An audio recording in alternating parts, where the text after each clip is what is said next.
Vinita Hariharan, I'll begin with you. What do you make of Supriya Sule's comments that, Himanta, since he's gone to the BJP, he's lost all respect for women and he's also lost his perspective for what is right and for what is wrong. How would you, in fact, react to what's going on in Israel and with the Hamas at this point in time, concerning and considering how the Indian politics has responded to it? No, absolutely. So the Prime Minister's stand right from the day one was very clear that we are standing against terrorism of all forms, shapes and hues. And, irrespective of the fact that which country is fighting against whom, we stand against terrorism. And this was a clear-cut terrorist attack by the Hamas, which is a known militant outfit. If you see the history of Hamas, you can see that, the very foundation of Hamas was its jihadi policy. The jihad is a policy for Hamas where they take, women and children hostage is one of their celebrated acts, and the engineer who devised the suicide bomb in Hamas is a celebrity in Hamas. So that's the kind of militancy which the Hamas actually manifests. So therefore, how can a country like India under the Modi regime, we've been fortifying our borders, we've been getting resolution on long-standing conflicts in Jammu and Kashmir, we've put a stop to all kind of terrorist attacks. We saw how vulnerable we were before 2014. We've had an attack on our parliament, and go on all those days, and we've got so much of robustness and resilience against terrorism. And such a country, how can we stand for Hamas? How can we stand despite what the Palestinian cause may be? And the Prime Minister has also now gone forward,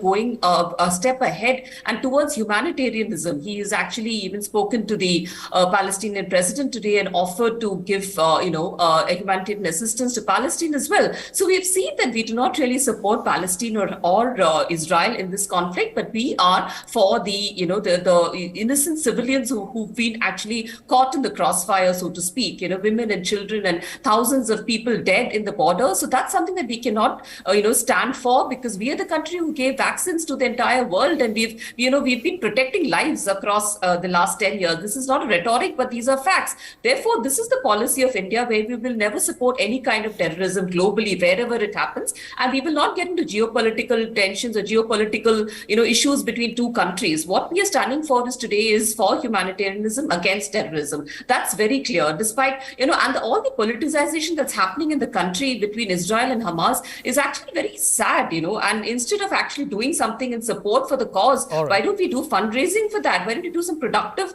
work instead of, holding dharnas and, Let me take a response from Anashri to what you've said. Absolutely. This kind of disparate voices, across the country is extremely disturbing, because I am now in the state of Kerala and I go through the streets and I hear, slogans supporting Hamas. We see processions coming out by the Congress party supporting Hamas. I wonder, am I part of India? Where am I living? Is this a kind of a country that supports terrorism? We need to have a unified voice. What the Ministry of External Affairs is saying, it's the government of India, it's a sovereign authority. We need to, resound the voice of the sovereign authority across the country, and there has to be a rule for this. I'm sorry to say, but this is not freedom of expression. This is absolutely, making the country, like you said, disintegrated, and letting the world know that we are not united in our voices. So therefore, I think we have to appeal to the opposition parties, at least for the sake of the security of their own people. They live in this country, don't they? So for the security of themselves, at least of them and their families and their the generations that they own, for the politics of themselves, at least let them have a unified voice for it's the sake of the country's